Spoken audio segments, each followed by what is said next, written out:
কে দেবে? কে দেবে পরিচয়? আমি রূপনগরের চুপ। আমরা সবাই মিলে মালার চিকিৎসার ব্যবস্থা করব, সে যেন সুস্থ হয়। আরে এই মুহূর্তে সবাই আমার সাথে তার সুরে বলো, জয় বাদশাহ কাসেমের জয়।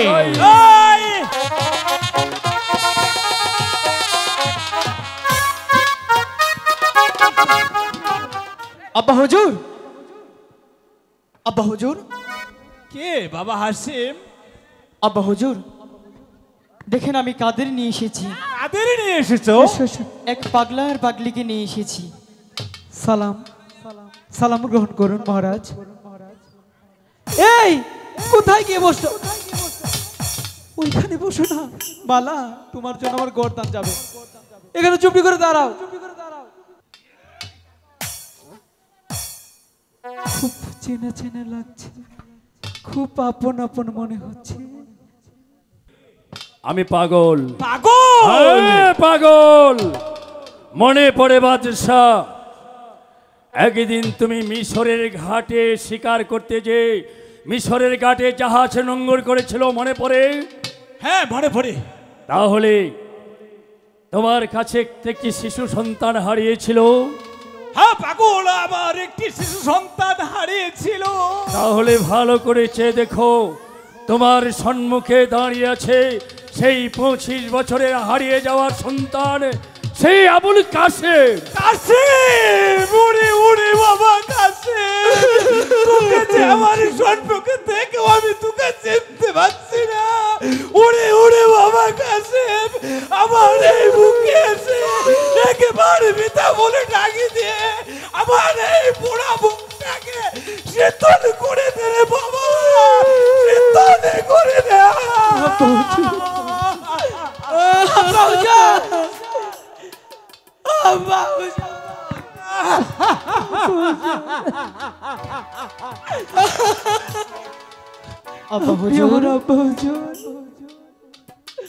আর শোনো কাদের বাচ্চা, ওই যে সম্মুখে দেখতে পাচ্ছ পাগলি, ও তোমার পুত্রবধূ।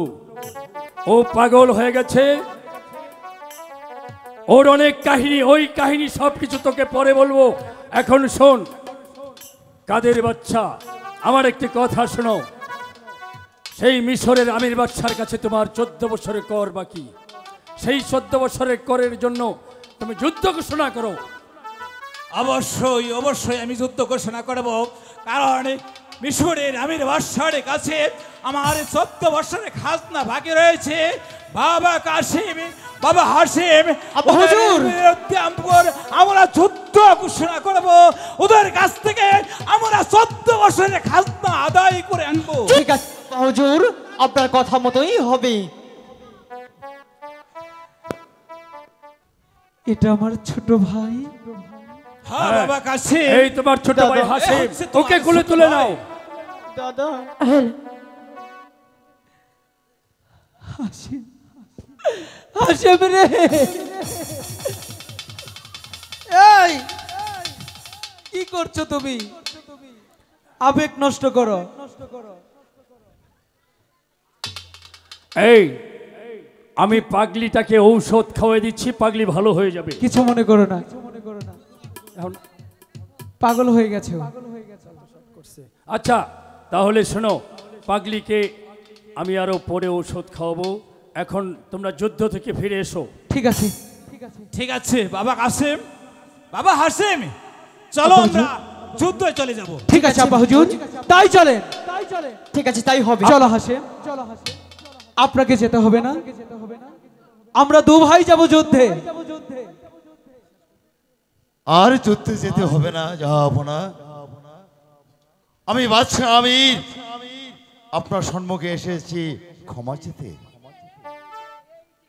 জনাব, আমি যা করেছি গোলাম খাঁর প্রবঞ্চনায় পড়ে আমি অনেক অন্যায় করেছি, কিন্তু আমি জানতে চাই এদের পরিচয়। আমি রূপনগরের রাজকন্যা এনেছি। কে দেবে? কে দেবে পরিচয়? আমি রূপনগরের চুপ।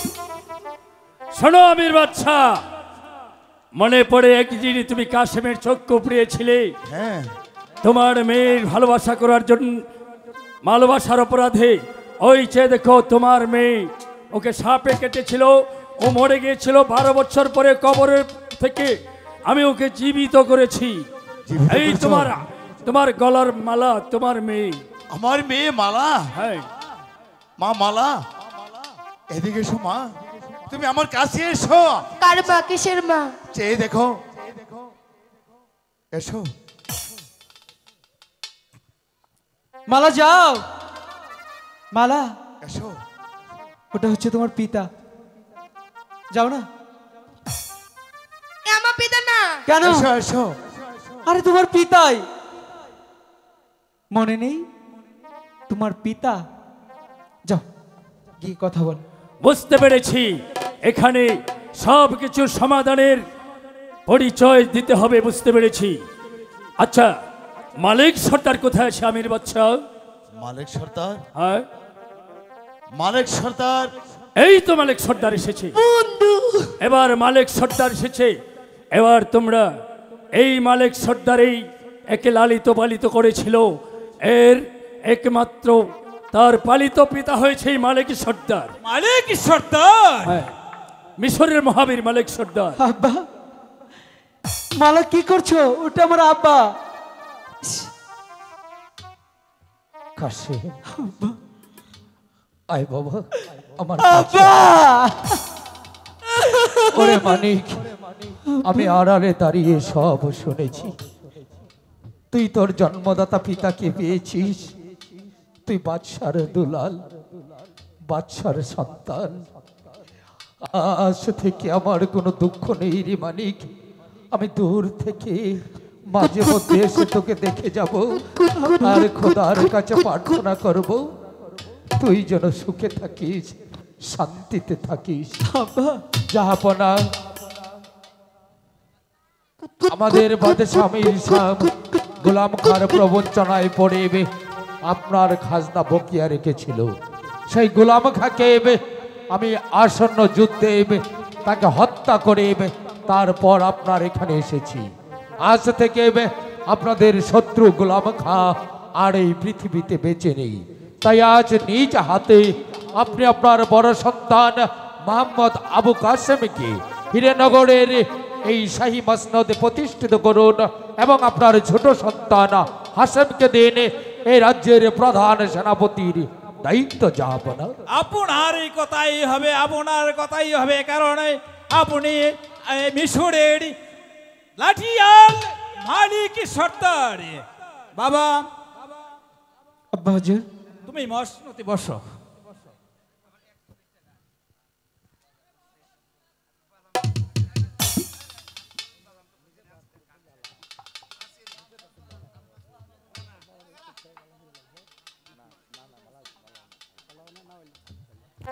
আজ হতে তুমি রাজ্য পরিচালনা করবে, আর তোমার ছোট ভাই হাসেম সে সেনাপতির কাজ পালন করবে। বাবা কাসেম, তোমার কাছে আমার আরেকটি অনুরোধ। আমি শাহজাদি মালার হাতে তোমাকে তুলে দিয়েছিলাম, সে তার জীবন বাজি রেখে তোমার অন্ধ চোখে পুনরায় চোখের আলো ফিরিয়ে দিয়েছে। আজ যখন মালা তার স্মৃতিশক্তি হারিয়ে ফেলেছে, তুমি মালাকে কখনো ভুল বুঝো না। এবং আজ থেকে আমরা সবাই মিলে মালার চিকিৎসার ব্যবস্থা করব, সে যেন সুস্থ হয়। আরে এই মুহূর্তে সবাই আমার সাথে তার সুরে বলো, জয় বাদশাহ কাসেমের জয়। জয় বাদশাহ কাসেমের জয়।